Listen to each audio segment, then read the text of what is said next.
Hello, I'm Robbie Fowler and you're watching Redmen TV. Does the over-scrutiny of modern football spell the end for dynasties? And the point I'm making is that, I guess, Neil, years and years ago, you didn't watch, the only people who watched every Liverpool game were the people who went home and away. So you had roughly about, like 5,000 or 6,000 people probably in the whole of the world who actually watched every Liverpool game. And even then, they only got to see it once. With the heat of the passion, where you're singing for most of the game and you're not really, you know what I mean, paying attention to a lot of what's going on. And because of the way the football's gone now, like, are we doomed for this forever? Because, again, 20 years ago, if we believed in Brendan Rodgers and we liked Brendan Rodgers, he probably would get 10 years to do what he wants to do. But because we get to see every game, and rightly or wrongly, we scrutinise everything he does. It's led to shorter term management cycles because we get bored of it too easily.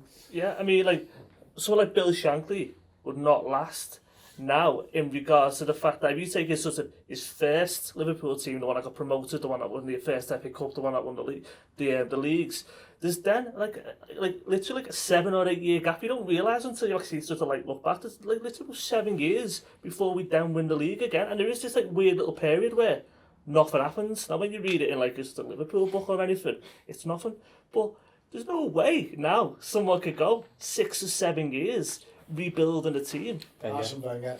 Well, yeah, but he's a remnant, isn't he?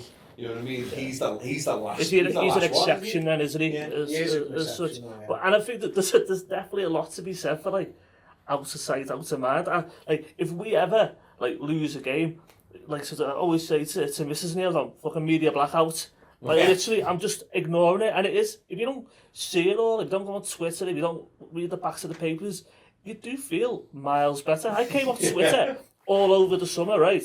Didn't fucking look at anything because I thought there's nothing fucking happening, right? Came back on like about the week before because I fucking like to sort of haul myself out with the mag and everything.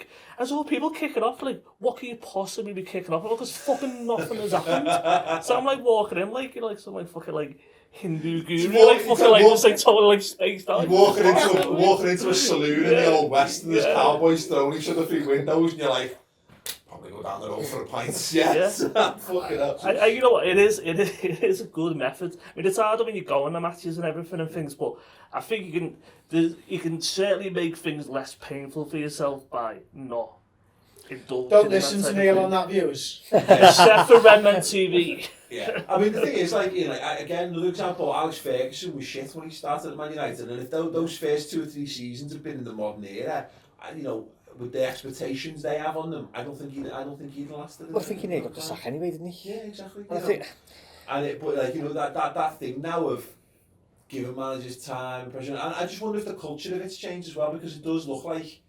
do players give a shit about managers for long enough to do it? You know what I mean? How do you command respect? Do you think Liverpool can ever build a dynasty again? I think money is the big thing, isn't it? Money drives football so much nowadays, where it's, you know, there's so many players who only want to play in the European club. They won't join clubs outside. There's so many players who will join. Look at Stefan showed you the week saying Shaqiri's only joined Stoke for the money. You know, players will join average clubs for a bit of cash. He's gone for the proximity to Alton Towers, let's be honest. I just wondered how Stefan show knows. He's Swiss. We all know each other in Switzerland. You're all a big Swiss WhatsApp group. Every Swiss man is in a WhatsApp group together. Surprised Shaqiri knows who he is. Yeah. But I think we're at the stage where if it tells too much, you know, and you've got to overachieve to be seen to be achieving something. And it's just, I just don't see how any manager in the way football is now, Chris, can ever. There's never going to be another Bill Shankly, and there's never going to be another. I don't think we're going to have another Bob Paisley. And I don't mean in terms of guys who come in and say the right words and are good leaders of the club. I think we'll have them. I'm just not sure that we can keep one for long enough. Because like I think I actually really disagree with that. I think if you win trophies, you're going to get managers to stay for a while. You know, look how much credit fucking Rodgers has with us finishing second. You know, we've given him a season and a Yeah, fucking it's bit already. We only finished second. Yeah. Imagine if he'd won the league. Yeah. He'd be managing us in 10. Yeah. But that's the point is that I guess is like You have to win how many trophies early though, that's the key. yeah, and well, but not just that, you've got to keep all. In fact, I think it's the opposite. I think you have to build and win trophies because how many times we've won a trophy, if you win a trophy too early, you peak too soon. It's not Rafa being a great example of that. Made a rod for his back by winning the European Cup in the first season because how the fuck do you top that? Maybe, well, you start off with the Carling Cup then, don't you? Yeah, exactly. Start off with next Yeah. season the FA Cup, like, and then you go on and assault the league. But that's it, but it's so difficult now, and the league is so competitive that you look at like if you know there's a chance Mourinho might get the boot this season from Chelsea.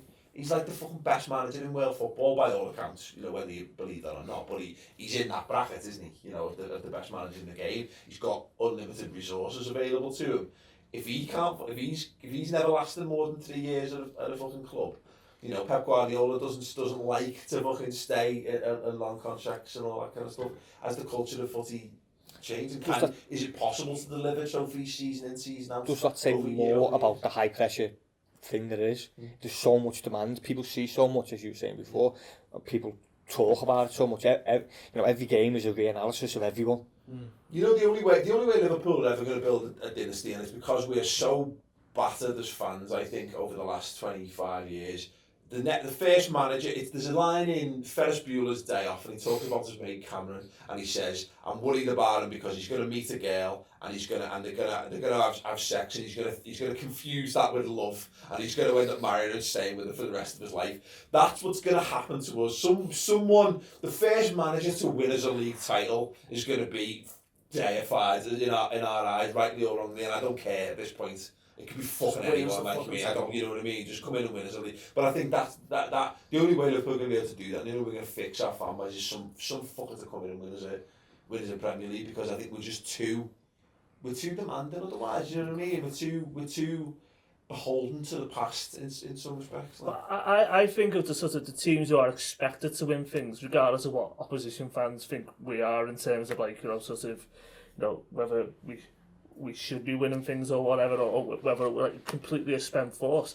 To be honest, I think as a manager, I don't think there's many better places in some ways than Liverpool to be, because I think, you know what we're like as Liverpool fans, we've got all these special fucking rules about the way we should act. I mean, I fucking get lost with what the latest rule is about the way I should act, to be honest, sometimes.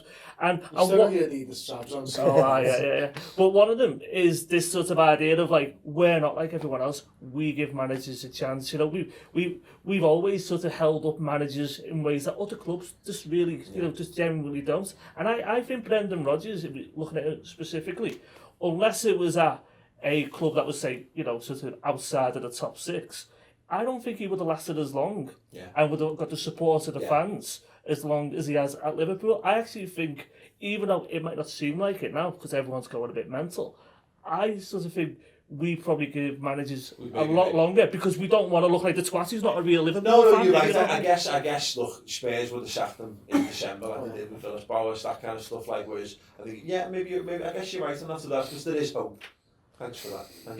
And in terms of the dynasty thing, I think as long as there is hope that a manager can turn it around, you can go seasons without sort of not winning things. And that's the problem with Rodgers now, is that I think that sort of idea, like you said, too many people think now he can't turn it around, and that's probably why it will end. The only problem with it, and again, it goes back to Rafa for me, just I guess on the last bit on this, is that if you can sack a guy that won your 5th European Cup with a fucking squad of fucking mugs that he had at the time, take you to win an FA Cup, take you to another European Cup final, and then take you to second in the league.